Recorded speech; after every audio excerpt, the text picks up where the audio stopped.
जी नाज़रीन अस्सलाम वालेकुम, मैं हूं आपका मेज़बान अदनान हैदर। अगले महीने T20 का वर्ल्ड कप होने जा रहा है और उसमें सबसे फेवरेट टीम पाकिस्तान की क्रिकेट टीम है। और दिलचस्प बात यह है कि वो मुल्क जो मुझसे खेलना नहीं चाहता था और मेरे ग्राउंड में प्रैक्टिस करता रहा, मेरी टीम के लोगों ने क्रिकेट किट पहनी और वो ये कहकर कि मुल्क में सिक्योरिटी का खतरा है, मुझे थ्रेट अलर्ट है, और वो पाकिस्तान को छोड़ के वो टीम चली गई। तो वो मेरी पाकिस्तान की क्रिकेट टीम का वर्ल्ड कप में उससे भी मैच होगा और साथ में भारत से भी मैच होगा जिसने ये सारी साजिश रचाई है। सो पाकिस्तान अब क्रिकेट के मैदान में न्यूजीलैंड और भारत को भरपूर जवाब देगा, क्योंकि मुझे अपनी टीम पर और उन प्लेयर्स पे भरपूर एतमाद है। क्योंकि दुनिया क्रिकेट से अगर पाकिस्तान क्रिकेट टीम के प्लेयर्स को आप निकाल देते हैं दुनिया क्रिकेट से, तो दुनिया क्रिकेट वीरान हो जाती है। तो क्रिकेट के लिए पाकिस्तान ज़रूरी है। पाकिस्तान के लिए भले क्रिकेट ज़रूरी नहीं होगी, लेकिन दुनिया क्रिकेट के लिए पाकिस्तान हमेशा से ज़रूरी था और आज भी पाकिस्तान ज़रूरी है। गुज़श्ता 10 सालों से मुसलसल पाकिस्तान को इग्नोर किया जाता रहा और हर मौके पर BCCI और रॉ ने मिलकर कोशिश की कि पाकिस्तान को तनहा कर दिया जाए, लेकिन ये कोशिश कामयाब नहीं हुई। वही मैदान जहां न्यूजीलैंड इस डर से भाग गया कि वहां कोई ख़तरा हो सकता है, आज पाकिस्तान के इंटरनेशनल प्लेयर्स, पाकिस्तान के डोमेस्टिक प्लेयर्स नेशनल T20 भी खेल रहे हैं सेम उसी क्रिकेट स्टेडियम में। तो it's proud for me. Pakistan न सिर्फ एक महफूज मुल्क है, पाकिस्तान पुरअमन है और पाकिस्तान को फ़ख्र है कि पाकिस्तान के सिविलियंस ने तकरीबन 80,000 लोगों ने, जिसमें 70,000 से ज़ायद सिविलियन हैं, उन्होंने दहशतगर्दी के खिलाफ जंग लड़ी और अपनी जानों का नजराना पेश किया। We are proud of Pakistan, we are proud of all those जो अब हम में नहीं है और दहशतगर्दी से लड़ते हुए अपनी जान का नजराना पेश कर गए। और हम हमेशा एक अमन का मैसेज पूरी दुनिया को देते रहेंगे। तो ये तो एक मैसेज है जो हम हमेशा देंगे और दुनिया भर को बताएंगे कि पाकिस्तान एक पुरअमन मुल्क है। आप बात करेंगे ज़रा मुल्क की सियासत के हवाले से, लेकिन जब भी हम मुल्क की सियासत की तरफ जाते हैं तो कराची सियासत का मरकज़ रहा है। लेकिन अफसोस कि कराची सियासत का मरकज़ है, मगर कराची वालों को मिला कुछ नहीं। हम सब दुआ करते हैं कि बारिशें हों, क्योंकि बड़ा ज़रूरी होता है, मौसम अच्छा हो जाता है, लोगों का मूड अच्छा हो जाता है और ज़रूरत होती है कि एक रिफ्रेशमेंट के लिए हम बारिशों में, हम इस्लामाबाद लाहौर वाले दुआ मांगते हैं, लेकिन उसको हम अब्र रहमत भी कहते हैं। लेकिन होता यह है कराची वाले बड़ी दुआ मांगते हैं कि बारिश हो ताकि हब्स कम हो, हीट वेव्स खत्म हो, लेकिन कराची वालों के लिए अब्र रहमत अब्र जहमत बन जाता है। थोड़ी सी बारिश होती है और अजाब बन जाता है पूरे कराची के लिए। जरा हम इस पे बात करेंगे कि 13 साल से पाकिस्तान पीपल्स पार्टी की हुकूमत है। कराची पिछली 3 दहाइयों से पूरे मुल्क की सियासत का मरकज रहा है। मतलब वफाक में जिसकी भी हुकूमत रही है उसको जो बहुत बड़ा सहारा रहा है वो उन लोगों का रहा है जो कि कराची के वोट बैंक से वोट लेकर आए हैं। लेकिन वजह क्या है कि कराची का सबसे इंपॉर्टेंट वोटर है और सबसे अहम वोटर है और सबसे ज्यादा वोटर है पाकिस्तान का उस शहर के अंदर, उनको बुनियादी सहूलतें मुयस्सर क्यों नहीं आती? बारिश कम होती है लेकिन सड़कों पे पानी उससे ज्यादा क्यों होता है? Who is actually responsible? इस पर हम बात करेंगे और उसके बाद हम बात करेंगे मेरे खान साहब फरमाते हैं और फरमाते थे और फरमाते हैं कि इस मुल्क में करप्शन नहीं होगी। एक तोशाखाना रेफरेंस भी बना जिस पर उन्होंने बहुत बात की और तरह के नवाज शरीफ साहब चोर हैं, सारे तहाइफ लिए और गायब हो गए। जरदारी साहब भी चोर हैं और वो तहाइफ लेके चले गए। अच्छा, इन सबसे ज्यादा तहाइफ जो हैं वो लिए थे मुशर्रफ साहब ने, उनका वो तज़किरा नहीं करते। तो एहतसाब तो सबका होना चाहिए था। As per law head of state को जो बाहर जाते हैं उनको गिफ्ट मिलते हैं और वो आके जमा कराने होते हैं। अगर उसको लेना होता है तो एक परसेंटेज पे उसको खरीदना होता है, उसे अपने पास नहीं रखना होता। तो एक इसका भी हिसाब कौम के सामने, मुझे और आपके सामने रखना चाहिए था। तो उन सब ने तो नहीं रखा, तो क्या इमरान खान साहब ने रखा या नहीं रखा, जरा इस पर भी हम बात करेंगे। और प्रोग्राम के इख्तिताम पर जरा हम बात करेंगे कि इलेक्शन रिफॉर्म ज़रूरी है और उसके लिए अपोजिशन ने हामी भरी, लेकिन मौलाना साहब उससे खाइफ और नाराज़ नजर आते हैं। जरा इस पर भी हम बात करेंगे। और इस सर पर बात करने के लिए मुझे ज्वाइन किया पाकिस्तान पीपल्स पार्टी से सीनियर शाला रजा साहब ने। शाला साहब बहुत शुक्रिया वक्त देने के लिए। पाकिस्तान मुस्लिम लीग नून से सीनियर रहनुमा अली गौहर बलोच साहब ज्वाइन कर चुके हैं। अली गौहर बलोच साहब बहुत शुक्रिया वक्त देने के लिए। पाकिस्तान तहरीक इंसाफ से फिरदौस शमीम नकवी साहब होंगे, अगर ज्वाइन कर चुके हैं तो अच्छा सुन रहे हैं मुझे, फिरदौस साहब को दिखा भी दीजिए क्योंकि दीदार बहुत ज़रूरी है फिरदौस शमीम नकवी साहब का। फिरदौस साहब आपका भी बहुत शुक्रिया। शाला रजा साहबा ओवर टू यू। कराची में लोग बारिशें नहीं मांगते, मैंने सुना है, वो कहते हैं कि ना ही आए तो अच्छा है क्योंकि हम हमारी ज़िंदगी अजीरन हो जाती है। तो आपकी गवर्नमेंट है वहाँ पे, इंफ्रास्ट्रक्चर बेहतर हो सकता था, सिविल सिस्टम बेहतर हो सकता था, क्योंकि बिल्कुल डाउन स्ट्रीम पे है कराची शहर, तो उसका सिविल सिस्टम तो बड़ा पाकिस्तान का बेस्ट सिविल सिस्टम बन सकता था। तो किया क्यों नहीं आप लोगों ने मैम? अच्छा, सबसे पहले तो आपका शुक्रिया। आज भी बारिश हुई है, सरजानी टाउन में बहुत ज़्यादा बारिश हुई है और लेकिन जो मैं समझती हूँ कि पहले जो सूरत हाल थी 2 साल में काफ़ी हमने बेहतर की है। अब बात यह है कि कराची के ज़िम्मेदार जो थे 30 साल तक उनके पास लोकल गवर्नमेंट का सिस्टम रहा है और कोर्ट में भी ये साबित नहीं हो सका कि हमने उन्हें एलोकेटेड अमाउंट जो बनता है वो नहीं दिया। यहाँ तक के पीटीआई के एमएनए फैसल वाउडा 2 साल पहले नैप में गए और उन्होंने कहा 20 महीने में 16.5 अरब रुपए दिए, लेकिन एमक्यूएम ने इधर ज़ाया कर दिए, इधर ज़ाया कर दिए, इधर ज़ाया कर दिए। पूरी एक डिटेल है जो मेरे पास इस वक्त भी मौजूद है और वैसे भी मुझे मालूम नहीं था कि आप ये प्रोग्राम करेंगे और ये टॉपिक होगा आज का। तो हमने फिर भी हल्का सी बात करके निकल जाऊंगा आगे, जरूरी है ना मैम कराची।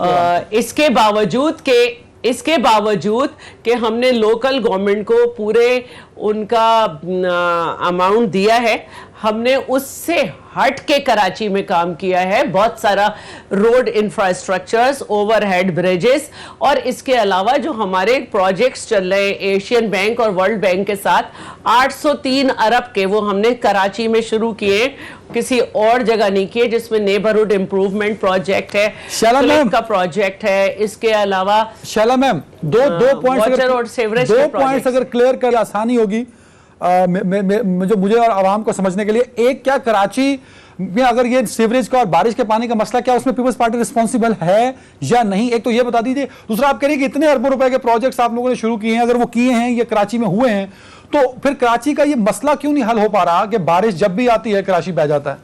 ये 2 पॉइंट्स। देखिए, इसमें एक बात मुझे ये कहनी है कि ऐसा नहीं है कि जब भी बारिश आ जाती है। लास्ट ईयर जो है वो 90 साल का रिकॉर्ड टूटा था। 90 साल में इतनी बारिश नहीं हुई जितनी लास्ट ईयर हुई थी, और फिर सिर्फ कराची में ही नहीं हुई, काफ़ी जगह हुई थी। बलूचिस्तान का भी पानी, जैसे सुरजानी का इलाका है, वहाँ पे बलूचिस्तान का भी पानी आता है और बहुत सारा। तो इस साल तो बहुत ज़्यादा सूरत हाल संभली रही है, इतनी बड़ी बात नहीं हुई है। मैं नहीं समझती कि इसमें करना चाहिए। बाकी अगर नेबरहुड इम्प्रूवमेंट प्रोजेक्ट किसी को नज़र नहीं आ रहा तो उसको अपनी आंखें चेक करानी चाहिए। अगर 7-8 ओवरहेड ब्रिजेस और अंडरपासेस जो हमने बनाए हैं वो नज़र नहीं आ रहे, तो ये भी मुझे हैरानी की बात है। तारिक रोड से लेकर बहादराबाद और यूनिवर्सिटी रोड वगैरह के जो हमने रोड इंफ्रास्ट्रक्चर पे काम किया है, नाज़माबाद में काम किया है, भाई आंखें बंद है तो मैं क्या कर सकती हूँ। लेकिन मैं ये समझती हूँ कि 3 नाले बड़े केएमसी के, उसमें ज़रूर एनडीएमए आई, लेकिन हम 50% काम कर चुके थे। बिल्कुल सही। अब मैं रिस्पांस ले लूंगा। 14 नाले जो डीएमसी के हैं वो हम देख रहे हैं, हम देख रहे हैं। वो फिरदौस साहब से, फिरदौस शमीम नकवी साहब। सर, पहले you are from Karachi, Shaila साहब इज इन कराची, तो आप बेहतर बता सकते हैं, हम तो टीवी पर देख रहे हैं। तो ये क्या बात दुरुस्त है कि क्योंकि शैला साहब की जो बात है उससे मुझे लगा कि शायद बहुत ज़्यादा वहाँ पे पानी नहीं है, सिर्फ मीडिया इसको दिखा रहा है, तो ये क्लियर कर दें। दूसरा, कराची में अगर वाकई बहुत काम हुए तो ये हर दफ़ा कराची के मसाइल क्यों टीवी पर हाईलाइट होते हैं? क्या हम लोग वन साइडेड पिक्चर दिखा रहे होते हैं जो शैला साहब फरमा रही हैं? फिरदौस साहब, बहुत से नशेबी इलाके हैं, उससे आप इनकार नहीं कर सकते। क्या कराची के अंदर कोई स्टॉर्म वाटर सिस्टम एग्जिस्ट करता है इंडिपेंडेंट ऑफ सीवरेज सिस्टम? मेरी इत्तला के मुताबिक तो नहीं है। अगर चंद शहरों पे हो तो हो, पर बिलखुसूस पूरे शहर के अंदर ये मौजूद नहीं है। कराची के जो नाले हैं जी, वो भी सीवरेज की नाले हो गए हैं, इससे कि सीवरेज का पूरा निजाम जो वो इन नालों में डाला जाता है, सीवरेज वाटर उधर आता है। पूरे कराची कोई सीवरेज सिस्टम एग्जिस्ट नहीं करता है, इससे कि सीवरेज ट्रीटमेंट प्लांट ही नहीं एग्जिस्ट करते जो ऑपरेशनल हो। तो पूरी सीवरेज जो है खुले समंदर में डाली जाती है। तीसरी चीज ये कि इस शहर का कोई मास्टर प्लान नहीं है, और बड़े अरसे से ये मास्टर प्लान की बात कर रहे हैं। पिछले 6 साल से तो मैं सुन रहा हूँ कि हर साल की तकरीर में मुराद अली शाह साहब कहते हैं कि हम मास्टर प्लान बनाने जा रहे हैं। मास्टर प्लान नहीं बनता। इस वक्त एक वर्ल्ड बैंक का प्रोजेक्ट शुरू हुआ है जिसको ये स्वीप कहते हैं, लेकिन उसके अंदर उसकी पहली शराइत में से ये है कि कराची वाटर सीवरेज बोर्ड की मैनेजमेंट को दुरुस्त किया जाए, और उस टाइम फ्रेम से कराची की सीवरेज और वाटर के मसाइल को हल होने में 8 साल लगेंगे। अब से, अगर ये प्लान इनकी रफ्तार से हो। जी ये वो शहर है जो सिंध की 90% से ज्यादा रेवेन्यू कलेक्ट करता है और पाकिस्तान की 60% रेवेन्यू कलेक्ट करता है। इसकी सड़कें टूटी हुई हैं, इसकी स्ट्रीट लाइट्स काम नहीं करती। Firdaus sahab, you are very right sir. एक पॉइंट अगर क्लियर हो जाए जो कि वेरी कंफ्यूजिंग है, and I stand with Shaila Raza sahiba, कि there is a specific role of local government, और वो तो पिछले 2 दहाइयों से वो किसी और के पास रहा। तो हम पीपल्स पार्टी पे तो तनकीद करते हैं सर, तो ये जो लोकल गवर्नमेंट जिनके पास रही, या कराची की हुकूमत जिनके पास रही, या कराची का कंट्रोल जिनके पास रहा, उन पर क्यों नहीं बात कर सकते? वो भी तो उतने रिस्पॉन्सिबल हैं जितनी सिंध गवर्नमेंट है सर। मैं तो कहता हूँ पिछले जितने माजी के 74 साल से हुक्मरान है कराची की मुख्तसर इस वक्त की सूरत आज के जिम्मेदार, चलिए ना खत्म करते हैं ना उसमें तो। लेकिन ये बताइए कि मोदी ने भी लोकल गवर्नमेंट को छोड़े हुए कितना अरसा हो गया? इससे कराची वाटर सीवरेज बोर्ड किसके पास है? जब से ये लोकल बॉडीज का एक्ट इनका 2007 का है, उसके बाद से तो कराची वाटर सीवरेज बोर्ड इनके पास है। किसी और के वाटर सीवरेज बोर्ड जो है वो पानी की निकासी के लिए कब रहा है? आफ्टर मुस्तफा कमाल कब रहा है? बल्कि वसीम अख्तर के पास तो नहीं था ये निजाम 2015 में। 2012 से निजाम मुअत्तल है, तो पिछले 8-9 साल के तो ये डायरेक्ट जिम्मेदार है ना। ये किस तरह इस जिम्मेदारी से शैला बहन हट सकती है? देखिए, नाअहली तो है, लैक ऑफ प्लानिंग भी है, लैक ऑफ मैनेजमेंट भी है, लैक ऑफ स्किल्स भी है। इसलिए कि वो इदारा जिसे कराची वाटर सीवरेज बोर्ड कहते हैं, उसके एमडी की आप सिर्फ तब्दीलियां देखते रहे तो आपको म्यूजिकल चेयर्स नजर आते रहेंगे। अच्छा, मैं शैला मैम इस पे कुछ कहना चाह रही हैं। शैला मैम, अगर स्पेसिफिकली KWSB पे बात हो जाए तो ये बड़ा इंपॉर्टेंट है। तो ये बताना चाहती हूँ, जी एक तो मैं बताना चाह रही थी कि कराची में इस वक्त 1072 मंसूबे हैं जो बजट में शामिल हैं इस वक्त, जिसमें से चल भी रहे हैं, जो कि जिनकी मजमूई तौर पे लागत 991 बिलियन रुपीस है।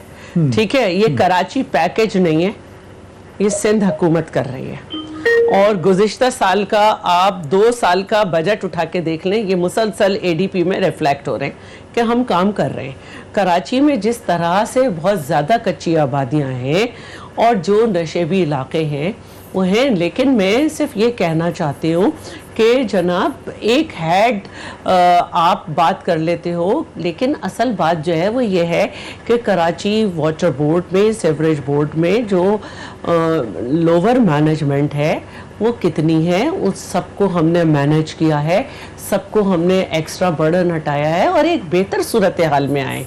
आप तो सिर्फ 3 साल में आके कह रहे हैं कि पुरानी हुकूमतें, हम तो 30 साल के मसाइल देख रहे हैं कि पैसे भी दिए और सब कुछ किया, उसके बावजूद भी जो कराची की सूरत हाल है, ये 2 साल जो है ये कराची के बहुत बेहतर साल है। अच्छा, ये 2 साल जो है कराची के बहुत बेहतर साल है। इस पे बात होती है आगे, मैं क्योंकि अली गौर बलोच साहब का था, ओवरहेड ब्रिजेस तोड़ के जो सही बनाए वो भी नजर आ रहे हैं। अली गौर, लेकिन अगर आप ये समझते हैं न्यूट्रल ओपिनियन, अली गौर बलोच साहब अच्छा हो जाएगा तो ये इतनी जल्दी नहीं होगा।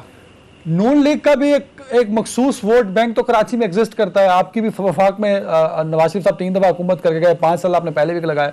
कराची के मसाइल के हल के लिए कोई भी नहीं सोचता। क्या कराची इतना पेचीदा हो चुका है कि उसके मसले हल नहीं हो सकते? ये सीवरेज के मसले हों, सफाई के मसले हों, सड़कों के मसले हों।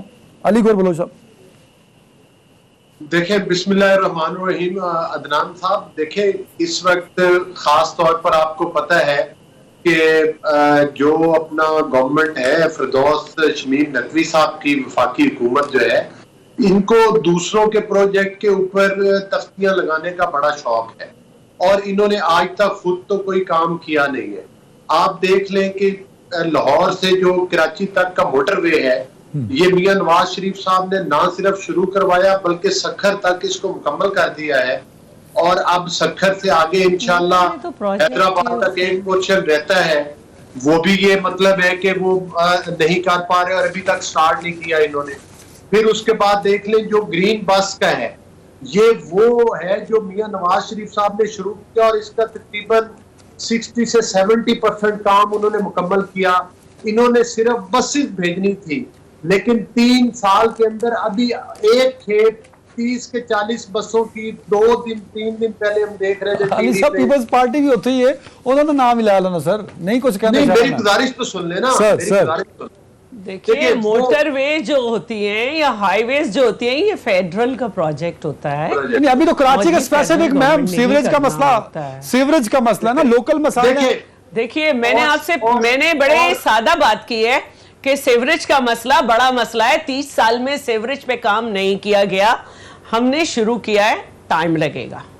हमने शुरू किया है, जो हमने तारिक रोड से लेके इधर तक का काम किया है। मैं उसमें आता हमने हूं इस पे, सीवरेज मैं भी अली किया साहब से है। रिस्पॉन्स जो लूं, भी ब्रेक का भी सड़क टाइम हो रहा है। बनती अली है साहब। उसके साथ ये बजट होता है, लेकिन उस बजट को खाया गया हमेशा और सीवरेज नहीं सही किया गया, लेकिन हमने किया है। और तारिक रोड से लेके सारी इंतजामिया ने कहा कि हमने 40-50 साल में इतना अच्छा काम कभी नहीं दिया। अच्छा मैं आता हूं इस पर रिस्पॉन्स। तो ऐसा अली साहब नहीं है जल्दी से कि कमेंट कर दें। सब बिल्कुल अच्छा ओके। है, अली लेकिन साहब। मैं बल्कि एक बात कहूंगी, आखिरी बात मुझे कहने दे जी, जल्दी। कि कराची के कुछ मंसूबे थे जो कि वफाक ने करने थे, जिसमें नादरन बाईपास की रिमॉडलिंग, इंडस की और बहुत सारी, वो इन्होंने रोक दी और अपने लोगों को 15-15 करके अब तक पता नहीं कितने करोड़ दे चुके हैं। मैं पूछता हूं बहुत फिरदौस सा साहब से, अली साहब जल्दी से infrastructure कमेंट खुदा करते पड़ा है, हैं। जो अली वफाक भाई, के मंसूबे कराची में थे वो specific रोक के MP-MNAs को दिए गए, जो बड़ी गलत बात है। अच्छा अली गौर बलोच साहब जल्दी से कंप्लीट कर लिए। देखिए, मैं ये गुजारिश करूंगा, मैं पहले भी बात कर रहा था तो दरमियान में बात कट गई। गुजारिश ये है कि आप ये बताएं कि ये जो आजकल जिनके पास लोकल गवर्नमेंट का सिस्टम रहा, MQM, वो मतलब है कि आज तो हुकूमत की इत्तेहादी है।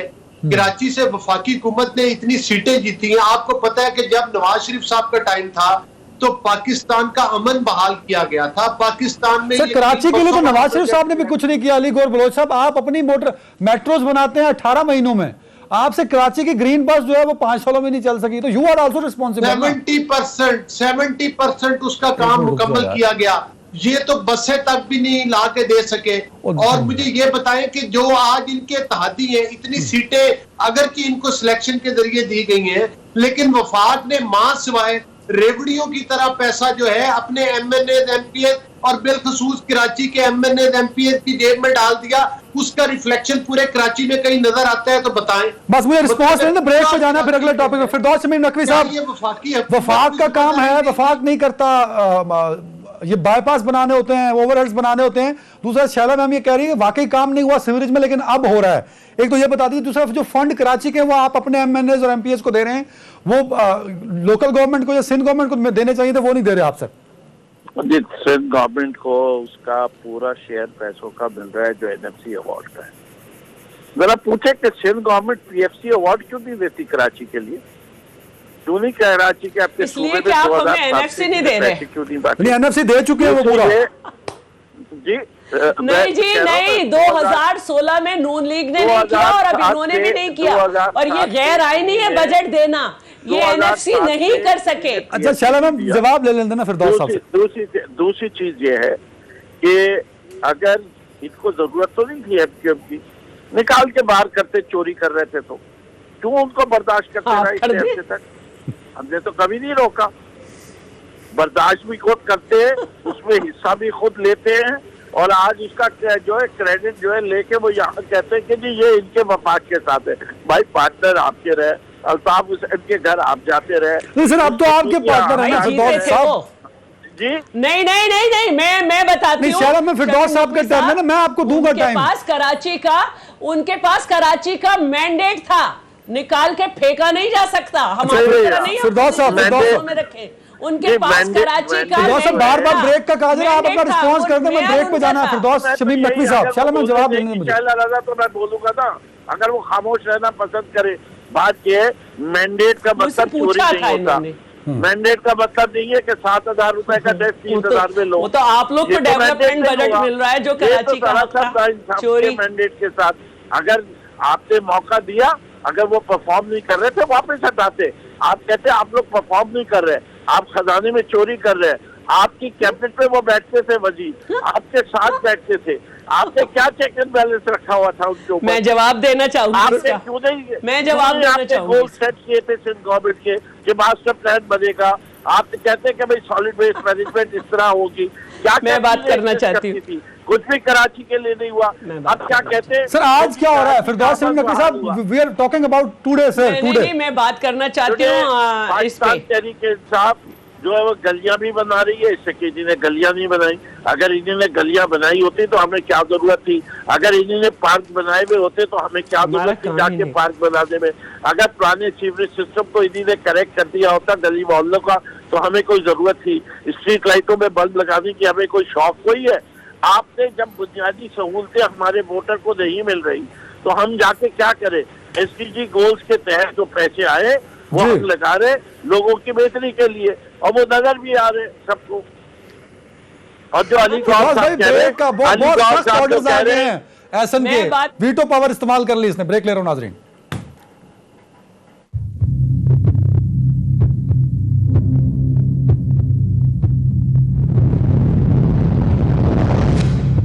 जी नाज़रीन वेलकम बैक। फिरदौस शमीम नकवी साहब आपको मेरी आवाज आ रही है सर? फिरदौस शमीम नकवी साहब को आवाज आ रही है? एहसन साहब नहीं है। अच्छा मैं हम जरा बात करेंगे तो ये जो तोशा खाना के तहाइफ होते हैं और उस पर कभी भी कौम को उसका हिसाब नहीं दिया गया। अच्छा शैला मैम कुछ कहना चाह रही है, जल्दी से शैला मैम को माइक दो यार जल्दी से। जी शैला मैम बता दें क्योंकि मैंने आगे बढ़ना है प्लीज। करना चाह रही हूँ जी जी जी जी। हाँ मुझे बड़ी हंसी आती है जब पीटीआई वाले जो है ना वो लोकल गवर्नमेंट का केस लड़ते हैं। सिर्फ सिंध है जिसमें लोकल गवर्नमेंट ने अपनी मुद्दत पूरी की। इन लोगों के यहाँ क्या हुआ? जबकि इन्हीं की पार्टीज की लोकल गवर्नमेंट थी। फिर पंजाब में हुक्म भी मिला लेकिन उस हुक्म पे अमल नहीं हुआ। एनएफसी ये कर नहीं सके, हमें हमारा शेयर देते नहीं। इस वक्त भी 83.8 बिलियन का शॉर्टफॉल था जब इन्होंने बजट दिया। हमसे कहते हैं पीएमसी कर दो। हम तो बता रहे हैं कि हम कराची पैकेज से अलावा हमारा जो है वो मैंने आपको बताया कि 991 बिलियन रुपीस का है। पब्लिक प्राइवेट पार्टनरशिप में 288.9 बिलियन रुपए हमारे। तो आपने तो जो कराची के मंसूबे थे उन्हें रोक के अपने लोगों को अब तक 50-50 करोड़ दे चुके। सिर्फ कारपेटिंग कर रहे हैं, इनके एमएनएस की सड़कें बह गई और पूरा कराची का फिरदौस साहब कह रहे हैं क्योंकि आप लोग काम नहीं कर रहे सिंध गवर्नमेंट, तो हमने अपने मेंबर से तो काम करवाना क्योंकि उन्होंने तो वोट लेना ना। ये इलीगल है। ये इलीगल है कि कराची के मंसूबे जो विफाक ने पूरे करने थे उन्हें रोक के अपने लोगों को पैसे दे रहे हैं। ये गलत है, इलीगल है। 50-50 करोड़ नजर आ रहे हैं आपको कहीं लगे हुए। दूसरे ये कि K4 इन्होंने 2 साल उसमें एक पाई नहीं रखी। S3 को झुटला दिया कि हमारा ही केस नहीं है। अब कहते हैं हम K4 बनाएंगे। तो मैं समझती हूं कि इंसान को समझना चाहिए कि हम इस वक्त कराची के लिए कर रहे हैं, लेकिन जो कच्ची आबादियां हैं, जो नशेबी इलाके हैं, जाहिर है कि उनको मैंने फिर अगले टॉपिक पे भी जाना है। और भी डिविजन्स है। फिरदौस साहब और इस पे कमेंट करना हो सर 1 मिनट में कर लीजिए, फिर मुझे आगे बढ़ना है। फिरदौस शमीम नकवी साहब आवाज जा रही है फिरदौस साहब को यार कि नहीं? फिरदौस साहब इस पे कमेंट, शैला साहब ने जो कहा है इस पे कमेंट करना है आपने? नहीं है, उनकी आवाज ठीक करो यार ऐसा। अच्छा मैं जरा आऊंगा, मरियम साहिबा ने आज कहा इमरान खान साहब के हवाले से कि उनको एहतसाब देना होगा और क्योंकि सबने क्या कहा था जरा सुनाइए ताकि अली गौहर बलोच साहब इस कर सकें, क्योंकि इन पे भी वही एतराज इमरान खान साहब लगाते हैं। सुनाइए जी। अली गौहर बलोच साहब, ये इमरान खान साहब को, प्राइम मिनिस्टर साहब को बगैर सबूतों के यूं चोर कह देना तो जायज़ नहीं होगा, क्योंकि आप भी यही कहते रहे हैं हमेशा से कि आपके पास सबूत नहीं है तो आप हमारी क़यादत को चोर क्यों कहते हैं? अली गौहर बलोच साहब, अली साहब की आवाज तो दे दो एहसन साहब, मुझे नहीं आ रही। देखिए गुजारिश ये है कि इमरान खान की जो चोरियां हैं वो किसी से ढकी छुपी हुई तो नहीं है। अब तोशा खाना केस ही देख लें कि उसमें ये पहले बाकी पॉलिटिकल पार्टी की जब हुकूमतें थी तो उनको क्रिटिसाइज करते थे। आज जब अपनी बारी आई तो करोड़ों अरबों रुपए के जो तहाइफ हैं वो अपनी जेबों में डालकर अपनी बहनों के लगता है घर पहुंचा दिए और लोगों को कहते हैं कि हमने लिस्ट नहीं देनी, हमने बताना नहीं है कि हमें क्या क्या तोहफा मिला है। तो इस वक्त सूरत-ए-हाल ये है। और अली साहब आपने भी तो यही किया था ना सर? अली साहब, इमरान नवाज शरीफ साहब ने भी तो डिक्लेयर नहीं किया सर, और जो वो लाए वो 15% पे बगैर किसी लीगल रिक्वायरमेंट्स को, कोडल फॉर्मेलिटीज को पूरा करते हुए नवाज शरीफ साहब ने अपने पास रख लिया। तो you did the same job जो इमरान खान साहब अब कर रहे हैं सर। जो उस वक्त के कवानीन थे उसके ऊपर उनके मुताबिक मियां नवाज शरीफ साहब ने जो कुछ किया, लेकिन ये तो उस चीज पर तनकीद किया करते थे। ये कहते थे ये तरीका गलत है, इनको चाहिए कि ये बताएं कि इनको क्या क्या मिला है। अब इमरान खान न्याजी अपनी तलाशी क्यों नहीं देता? सिर्फ इसलिए नहीं देते कि आज ये नैब न्याजी गठजोड़ के जरिए इनसे कोई पूछने वाला नहीं है कि इन्होंने अद्वियात के ऊपर डाका क्यों डाला, इन्होंने आटे और चीनी के ऊपर डाका क्यों डाला। आज इनको इस पाकिस्तान का कोई इदारा नहीं पूछने वाला, और ना ये अपने आप को जवाब दे समझते हैं कि ये बताएं कि जो कोरोना के बाद में अरबों रुपए का फंड मिला। अली भाई इसमें आता हूं मैं, मेरा सवाल का सब स्पेसिफिक जवाब दे देना आप, क्योंकि हुकूमत कर चुके 5 साल मेरे भाई। आप बताइए कि अदनान हैदर नवाज शरीफ को ये गाड़ी मिली, ये चीजें मिली, हमने वो तोशा खाना में जमा कराई पहले एज पर लॉ, उसके बाद कोडल फॉर्मेलिटीज को पूरा किया और हमने वो गिफ्ट फिर अपने पास रखे और फिर हिसाब मांगी इमरान खान साहब से। आपने भी तो ऐसा कुछ नहीं किया ना सर। इमरान खान, हमने अपना हिसाब दिया। हम तो आज भी उन गुनाहों की सजा भुगत रहे हैं जो गुनाह हमने किए ही नहीं। हमें तो अकामा के ऊपर जो है और तनख्वाह सर मैं तोशा खाना की गल करने आ, तुसी किसी होर पासे टुर गए हो सर। हमें तनख्वाह ना लेने के ऊपर नैल कर दिया जाता है। लेकिन आज आप मुझे बताए ना कि तोशा खाना से लेकर जो कोरोना का जो फंड था जिस पर के ऑडिट इतराज लगे थे उसके ऊपर इनका क्या जवाब है? जो अद्वियात में इन्होंने करप्शन की उसके ऊपर बताए, इनके ऊपर अली गौहर बलोच साहब सर इस पे डिबेट कर लेंगे। मैं स्पेसिफिकली क्योंकि हम इमरान खान साहब को आप सर्टिफाइड बना रहे हैं इसलिए कि उन्होंने तहफ़ लिए और डिक्लेयर नहीं किए, तो क्या आपने ये सब किया था? अगर किया था तो वो कहां पड़ा था कि हम भी देख लें सर? देखिए, हमने जो कुछ अगर उधर से लिया है तो उसका through proper channel procedure adopt किया, लेकिन ये इमरान खान तो कहते थे कि ये तरीका गलत है। ये बताए ना कि अब ये दुनिया पूरा पाकिस्तान पूछ रहा है इनसे, वो किसी के बाद शमीम नकवी साहब सर वो तो तहफ़ मिले जो मुल्की खजाने में जमा करवाने होते हैं, आज उनकी लिस्टें क्यों नहीं देते? ये आज ये बड़ा अच्छा होता वो अरबों रुपए अपनी जेबों में इन्होंने क्यों डाले, ये बताएं। अब हम आज इनसे सवाल पूछते हैं। फिरदौस साहब हम तो ये एक्सपेक्ट करते हैं पीटीआई से इमरान खान साहब से कि वो बड़ा फेयर होकर चलेंगे, तो ये तो एक सर नेशनल रिस्पॉन्सिबिलिटी थी जो इमरान खान साहब को निभा लेनी चाहिए। अभी भी इस बात को 4 दिन गुजर गए हैं sir. There is no statement, there is no paper, white paper कि यार ये हमें मिला है और ये यहां पड़ा है या ये हमने रख लिया, मतलब ऐसा कुछ भी सामने नहीं आया। अदनान जो है जरा आपसे इजाजत है बोलने की? सर बोलिए आप कम बोले हैं, मुझे पता है। बात सारी ये है जी कि मैं समझता हूँ डिप्लोमेटिक नॉर्म्स ये कहते हैं कि जब कोई हुकूमत में हो उस वक्त तक उसे डिस्क्लोज नहीं करने चाहिए कि क्या गिफ्ट दिए और क्या गिफ्ट दिए। उसका हिसाब किताब पूरा मिलना चाहिए। जिस दिन वो हुकूमत छोड़े, अगली हुकूमत आ रही हो तो एक एक गिफ्ट का हिसाब होना चाहिए। मेरे ख्याल से जो ऑक्शन होना चाहिए वो भी पब्लिक है, और मुझे पूरा यकीन है कि इमरान खान साहब कोई चीज लेके नहीं जाएंगे, इससे वो शख्सियत ऐसी है नहीं। लेकिन इस वक्त क्या अच्छा लगेगा कि मैं कहूँ कि ईरान ने हमें इतना तोहफा दिया था, हमने तोहफा जो दिया था वो इतने का दिया था। That will become a diplomatic फॉपा। ये तो कर ही नहीं सकते आप किसी मुल्क को, अगर आपने बहुत महंगा तोहफा लिया और आपने सस्ता तोहफा दिया तब भी मसला है। तोहफे होते, तोहफे की कभी वैल्यू जज नहीं की जाती। डिप्लोमेटिक नॉर्म्स के अंदर ये कभी डिस्क्लोज नहीं किया जाता कि जैसे ही ट्रिप खत्म हो तो उसके अंदर ये डिस्क्लोज किया जा रहा हो कि ये तोहफे मिले। जब टेन्योर खत्म होता है उस वक्त होता है, चाहे अमेरिका देख ले, यूके देख ले, किसी का दिखा दे।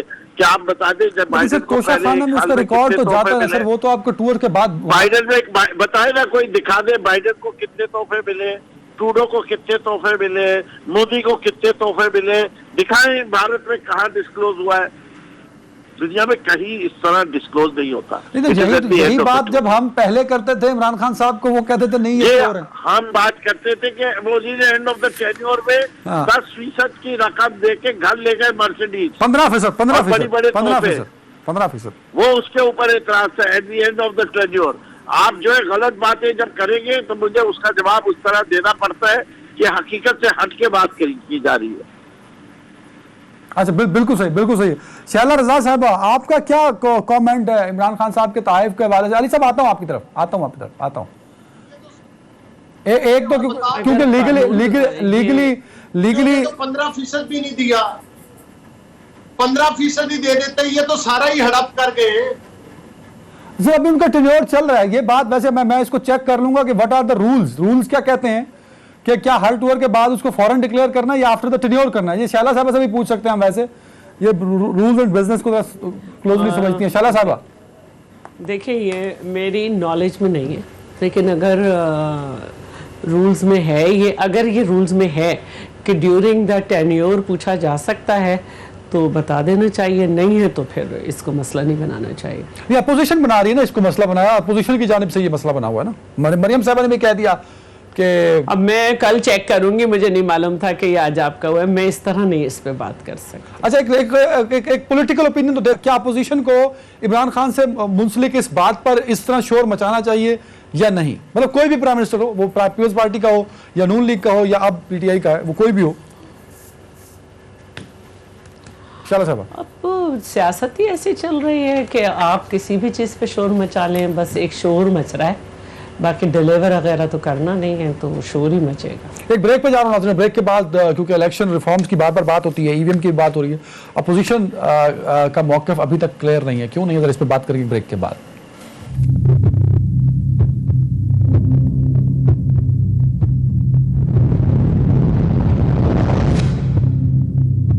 Welcome back. Aligarh Baloch sahab, because आप पाकिस्तान की सबसे बड़ी अपोजिशन की जमात हैं और आपने 2018 के इलेक्शन पे बहुत तनकीद भी की है, उसकी शफाफियत पे सवाल भी उठाए हैं, तो आपको तो सबसे आगे होना चाहिए इलेक्शन रिफॉर्म्स पे। अगर ईवीएम का इस्तेमाल गलत है या EVM is not fit for the job, तो उसमें अब तक आप लोगों ने मीडिया को और लोगों को ब्रीफ कर देना था, भाई ये इसमें ये कमी बेशी है, इसकी जगह किसी और चीज को हम रिप्लेस करना चाहते हैं। बट आपकी जानिब से इलेक्शन रिफॉर्म्स में और ईवीएम पे कोई स्ट्रॉन्ग आर्गुमेंट आ नहीं सका सिवाय तनकीद के, और मैं इसको नहीं मानता, इस एक जनरल ओपिनियन के साथ। अली गौहर बलोच साहब, देखिए अदनान, इस मशीन के ऊपर तो पूरी दुनिया के एक्सपर्ट्स राय दे चुके हैं और अपने तहफ़्फ़ुज़ात का इज़हार कर चुके हैं। ऑलरेडी जो आपको पता है 2018 का इलेक्शन था वो आरटीएस सिस्टम के जरिए चुराया गया था। इस हुकूमत की आपको कारकर्दगी का तो पूरे पाकिस्तान को पता है कि आज महंगाई और करप्शन के अलावा इस हुकूमत ने कुछ नहीं किया, पाकिस्तान के खजाने को दोनों हाथों के साथ लूटा है। पहली बात तो यह है कि इनके पास इस बात का मैंडेट ही नहीं है कि ये एक जादू वाला डिब्बा उठाएं, इनको पता है। और खास तौर पर कंटोनमेंट के इलेक्शन में इन्होंने अपने हालात देख लिए कि जिस तरह से अवाम ने इनकी दुर्गत बनाई है।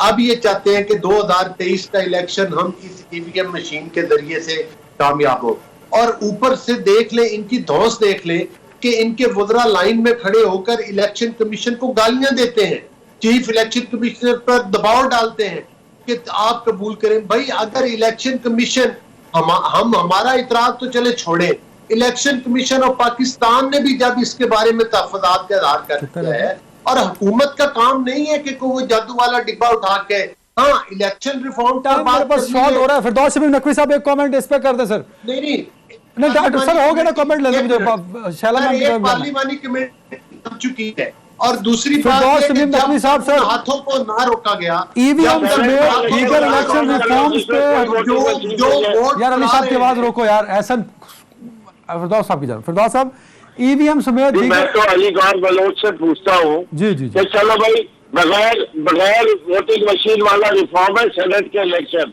पहले तो उससे आपने इनकार कर दिया, टाइम कम था। चलो अब मान लो शो ऑफ हैंड से या नाम लिखने से वो भी नहीं मानेंगे। कोई एक रिफॉर्म इन्हीं ने सजेस्ट किया, फिर रोएंगे कि इलेक्शन चोरी हो गया, रिफॉर्म देंगे नहीं, खुद हुकूमत में होते तो सही करते नहीं है। 2017 में तमाम पार्टियों ने एग्री किया, सभी पाकिस्तान तहरीक इंसाफ के, कि आर्टिकल 103 में इलेक्ट्रॉनिक वोटिंग मशीन लाई जाए।